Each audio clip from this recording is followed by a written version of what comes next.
نبی مسلمانوں کو جہاد کی ترغیب دو، اگر تم میں 20 آدمی ثابت قدم رہنے والے ہوں گے تو 200 کافروں پر غالب رہیں گے،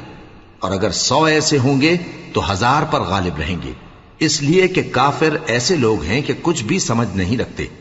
اب اللہ نے تم پر سے بوجھ ہلکا کر دیا اور معلوم کر لیا کہ ابھی تم میں کسی قدر کمزوری ہے، پس اگر تم میں 100 ثابت قدم رہنے والے ہوں گے تو وہ 200 پر غالب رہیں گے، اور اگر 1000 ہوں گے تو اللہ کے حکم سے 2000 پر غالب رہیں گے، اور اللہ ثابت قدم رہنے والوں کا مددگار ہے۔ پیغمبر کو شایع نہیں کہ اس کے قبضے میں قیدی رہیں جب تک کافروں کو قتل کر کے زمین میں کثرت سے خون نہ بہا دے۔